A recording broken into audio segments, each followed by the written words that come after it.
Continuing with systems of equations, we have a problem here where Janet buys apples and kiwis from Safeway. So she buys 2 kilograms of apples and 4 kilograms of kiwis for $30. And Samantha is buying 6 kilograms of apples and 3 kilograms of kiwis for $36. So how much do 1 kilograms of apples cost and 1 kilograms of kiwis cost? So again, when we're doing these word problems, we really need to make sure we focus on that last sentence, because this is what sets our variables. So what are the unknown quantities? The unknown quantities in this case is the cost of 1 kilogram of apples and the cost of 1 kilogram of kiwis. Okay, and then that allows us to set our variables. So I'm going to do our let statement. Let x equals cost of 1 kilogram apples, and then we'll let y equal the cost of 1 kilogram of kiwis. Okay. Once we have established the variables, we need to write the relationship between the unknowns. So the first relationship will be for Janet. And the way it looks for her is she buys 2 kilograms times the cost of the kilogram of apples plus 4 kilograms times the cost of the per kilogram of kiwis, which is y, and that's going to add up to $30. Okay, so that is one relationship. We need to come up with another relationship since we have two variables here. So we'll do our second relationship for Samantha. So Samantha, she has 6 kilograms of apples.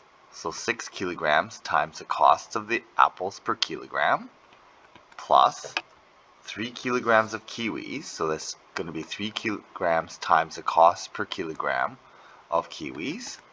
And that's going to equal $36. There's our second relationship. So once we have our relationships, we can then solve this using, in this case, we'll probably use addition or subtraction in this case, since it looks like we can make the 6x and 2x look like each other, and we can cancel them out. So I'm going to take Samantha's equation.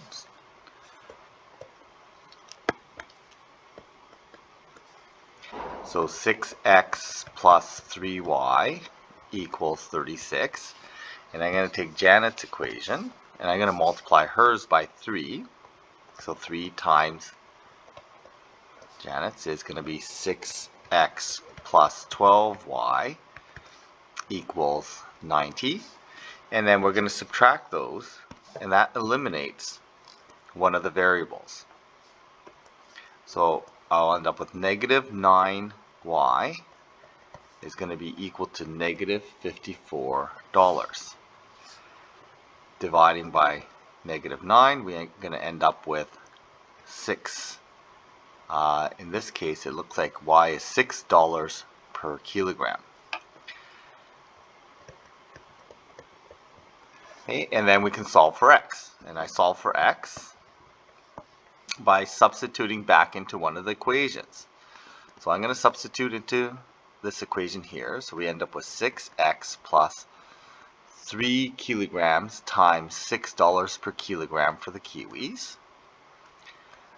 That means Samantha paid $18 for kiwis, and that means she must have paid $18 for the apples, for the 6 kilograms of apples. So that means that she must have paid $3 per kilogram for the apples. Okay, so there's our solution.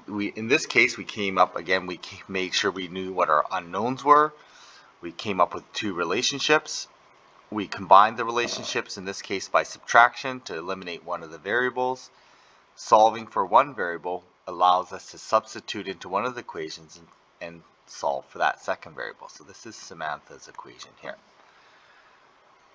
So this solution must satisfy both relationships. So if we plug it in, $18 equals $36. Here we're going to end up with, looks like $6 plus $24 for the kiwis is going to equal $30. So that solution satisfies both equations.